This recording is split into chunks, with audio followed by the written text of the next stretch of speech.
I started racing because I grew up around it. My grandfather raced, my uncles raced, my dad was involved with it. My dad was the crew chief on my grandfather's sprint cars, so I grew up always going to the racetrack. And when my grandfather decided that he wasn't going to race sprint cars anymore, I was about 8 years old, and he bought me a go-kart. And my grandfather was like, "Do you think you'd like this?" And I was like, "Oh yeah." Maybe a couple weeks later, we started racing.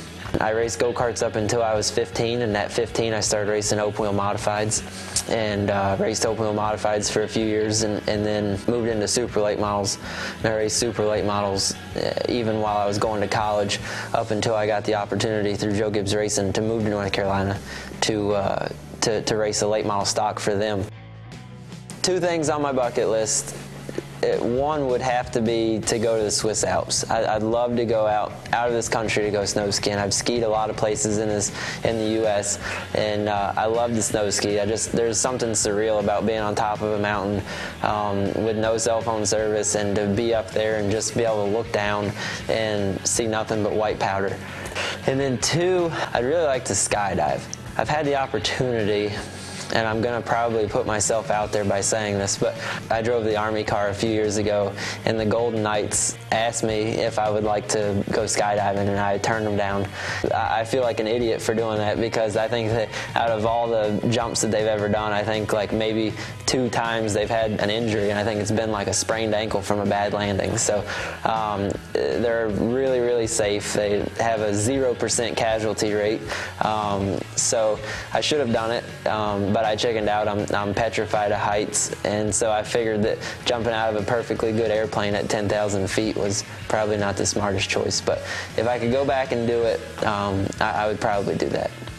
I think one thing about me is I just like to have fun. I like to be laughing, joking, always having a smile on my face. So being around the guys, I've gotten to know the guys a lot better. We always mess around, tease each other, and play jokes on each other. And I'm a pretty big joker. I sometimes play practical jokes, even though I hate the repercussions of them, because eventually they come back to get me. But one that sticks out in my mind just recently, at the end of last year, it's kind of gross, but it's funny to me, is our interior guy was standing by the car, and I was in the car, and I farted, and it stunk so bad. And I was like, "Hey, come here, I think we got something burning in the race car. Do you smell that?" And he leaned his head in there, and he got to smell it. So that was pretty hilarious, and he has sworn that he's going to get me back, and I'm sure he will. I would say that my most positive experience at Junior Motorsports has got to be the very first time I went out and drove their car. To go to ORP, and the first time I got in the 88, and to go run third with Pops and all the guys was a huge boost, you know, for what led into me coming back here and running at the end of the year and full-time this year to run for a championship. So I would say that that's got to be right up there on the list with the most positive thing that's happened here.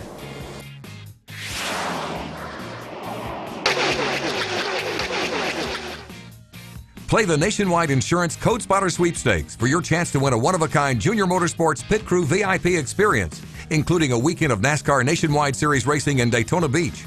Meet and get to know Danica, Dale Jr., Aric, and the Junior Motorsports race team. Enter the code JRM at codespotter.com today.